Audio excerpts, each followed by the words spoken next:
shield and spear.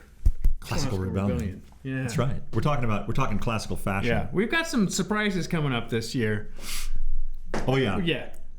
We're not telling you what it is yet. But, no spoilers. We've been referred to as entertaining, and yes. we intend to be entertaining. I think someone called us a hoot. It was really? Yeah. Are we a hoot? We are a hoot. We're also deeply insightful. Apparently, according to Maestro Anthony Parnther of the San Bernardino Symphony, yes, we're the entertaining and deeply insightful classical rebellion guys. Let's talk about that because you went. You were able to go. I did. I was at Hersheyfelder's Chopin. Okay. So we double dipped on that Saturday night, and I think we're keeping score of the mayors. Yeah, and I think. Well, we didn't get a current mayor, but we got 2 former mayors in San Bernardino to the San Bernardino okay. Symphony. Good evening, and I'm John Paul Hamus, and I'm here with Classical Rebellion with Dean McVeigh, the president of the San Bernardino Symphony Association, and we're just he's being gracious to give me a couple of minutes to talk about our hashtag campaign to get the mayors out, the civic leaders, to support the symphony. And you were telling me that the current mayor couldn't make it tonight, but... He could not make it. We do have 3 city council members from the city of San Bernardino who are here. We also have the immediate past mayor, Mayor Morris. I'm sorry, he's 2 mayors ago, Mayor Morris. Also, Carrie Davis, our past mayor, is also here. And 3 mayors before was Judith Valles, who is also a board member. Pat Morris was also a board member. Judith Valles is our immediate past president of the symphony, and she is still a current board member, and she's here. So we have, and also I should say that our immediate past mayor, Carrie Davis, his mother played in our symphony for years, and she was also our Guthrie music librarian. So we have a vast, long history of civic involvement in this wonderful symphony, and we're very grateful for the city's participation. Their grant, they gave us a very generous grant of $48,000. So the city is supporting you? And they give us free rent at the hall and $48,000 to cover all of the expenses of hiring the union house electricians, lighting, everybody that it's required to put on a union concert. That is fantastic because this orchestra is a treasure for San Bernardino. And I was really taken with what Maestro Parnther said from the podium about not just wanting to put on fancy concerts, but to become a part of restoring this part of the community. Right. And that's what we're all about. We're trying to bring back, and I think one great way to bring back a civic organization is by starting with a cultural gem. We are the crown jewel in the city of San Bernardino. This is a gorgeous concert hall. It's from 1929. The first showing of King Kong and The Wizard of Oz was right here in our concert hall. Incredible. And the litany of stars and musicians that have graced our stage would blow you away.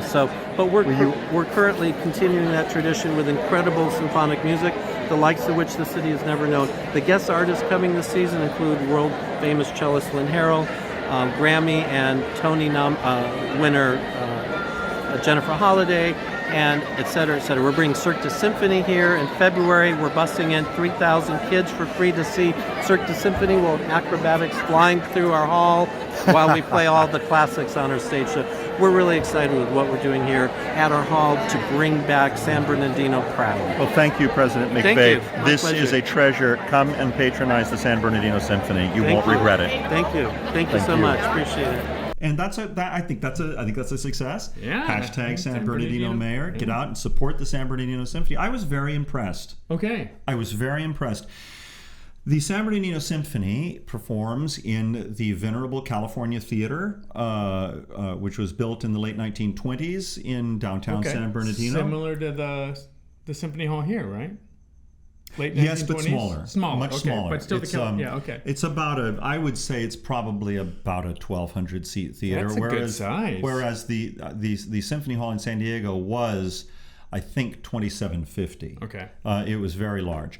Cut down to about 2,400 for widened seating and things. Mm-hmm. But it's a lovely theater, historic. Will Rogers gave his last public performance in that theater. And so it is smallish. The San Bernardino Symphony is about 70 pieces. It's not like a 90-piece symphony, but 70 pieces. And in that hall, 70 is plenty. Sure. And it's not it wasn't an ideal situation for the chorale. They were a little bit overpowered acoustically because there was no shell. There wasn't room for a shell. So that, however, everyone turned in a wonderful performance. The abbot of Shetlandia was very well acted. Okay. And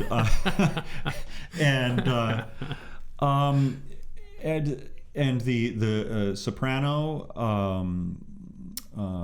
Holly Cedillos, entrancing, really good, beautiful, absolutely a voice well sized for that theater, and just crystal clear, and she acted very well in the latter what portions. about my swan? Your swan was Daryl Taylor, countertenor. Okay, so they went countertenor. Who I sang with in Handel's opera Theodora back in 2008 with the Bach Collegium. Wow. Daryl is really a leading. He's been around for a while and has done a lot, and he's still singing very well. And he acted. His facial acting as the swan was hilarious, nice. Absolutely hilarious. Anthony Parnther led with authority, and Anthony Parnther is a large man. With large hands, and he paints with his hands as a conductor. He uses the stick brilliantly, very fluidly, but he also sculpts with his hands. I like a conductor who does that. Yeah, I like I can get into the Stokowski thing without even using a stick, and you use the hands. If you paint with the hands, you will lead your audience to where you want them to be, as well as the orchestra. And he does that. And he said right at the beginning of the concert, he said from the podium, this organization's aim is not just to give pretty concerts. We want to be a source of revitalization for this area and renewal. Yeah. And San Bernardino needs that renewal. I mean, San Bernardino is a challenged community. It was a freestanding city, small town in its own right, back in the 1920s, surrounded by agriculture, separated from Los Angeles, not involved in the urban sprawl. And it needs that help now. Right. It's a far-flung part of the Los Angeles empire, but it has a chance to really stake out a good identity for itself with its civic organizations like the San Bernardino Symphony. And I was really proud to be there. I want to say also that this was a very diverse crowd for this concert. Like, I would say 50-50.